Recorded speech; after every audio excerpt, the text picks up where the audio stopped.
Hello, we're ready to get started making our Peyton's Croy yoga socks to knit. So we've got all of our materials. I'm going to put everything off to the side right now because the first thing I have to do is to get my yarn going. I'm using Peyton's Croy socks in the color Burnished Sierra Stripes. And if you look at your skein of yarn, to get started with it, you need to, I like to work from the middle of the yarn, and that way my yarn's not flopping around as I work with it. So in order to get to the middle, the first thing you have to find is the strand on the outside. I know it sounds weird, and if you look at the skein of yarn, just flip it around and look here, you'll see one strand that is going into the center. See how that one strand is kind of standing out on its own? Here, I'll show you with the other skein. See right there, there's one strand that's standing out on its own. That's the outside strand. And you've got to pull that out, because if you start pulling from the center without pulling this out first, it'll get tangled because they'll be fighting against each other. So pull out this outside strand, like that. And I always wrap that around the outside of the skein.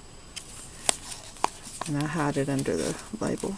And it secures it and gets it out of my way so it doesn't come flopping out and cause tangling. There. Now I'm ready to get the center. So I like to pull the center from the other end. It seems to work better that way for me. So I put a finger in each end and I find the very center of the skein, and I just pull out a little small hunk of it. There. And you'll look through that and you'll find the very center. Sometimes people call this yarn vomit because it's like it goes bleh. Anyway, so I'm going to set that one aside and I'll work on that later. Let me see if I can get this one to do a smaller hunk. Secure my outside right there. I'm going to try from the other end. Maybe I'll get closer to the center this time. That last one I pulled out too much. Ah, there it is. See? There it is. I got lucky. Oh my gosh, how did that happen? And then after a while, this loop here will work itself out. Just stick that in there for now.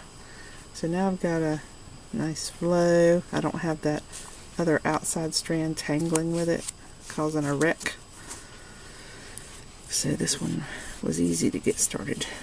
Now that I've got my yarn ready, I'll get one of my dpns. And it says to cast on 64 stitches loosely. So you might want to use a bigger DPN to cast on the stitches to start with, so that they will be loose and you won't have to think so much about it. But I'm not going to worry. I think I'll be alright.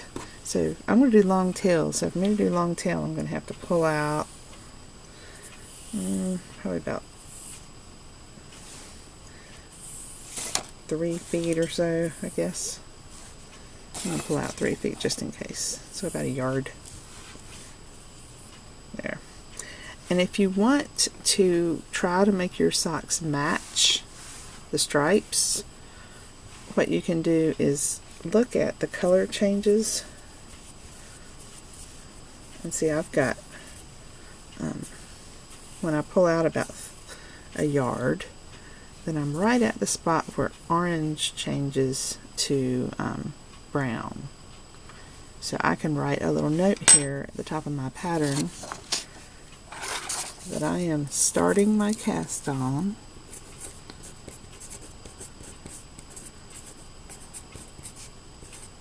where orange changes to brown.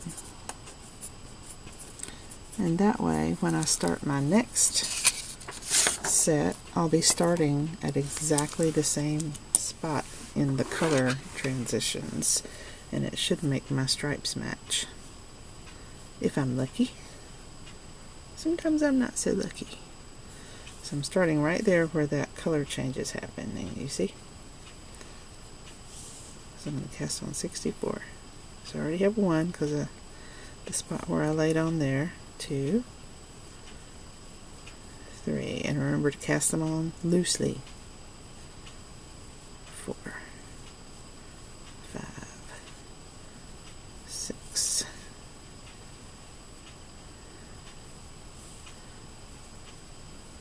7, 8, 9, 10. And I'm going to mention something right now.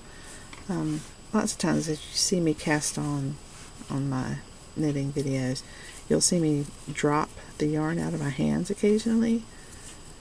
I'm doing that for a purpose. If you don't drop it occasionally, the yarn starts to become untwisted in your hand, and then it loses its body.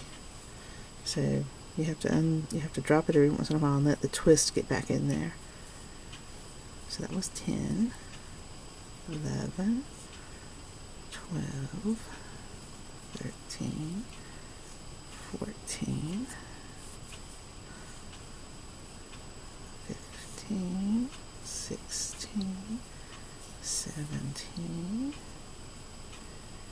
18, 19, 20. So I'm going to keep casting on my 64 stitches here, and I'll see you in the next video.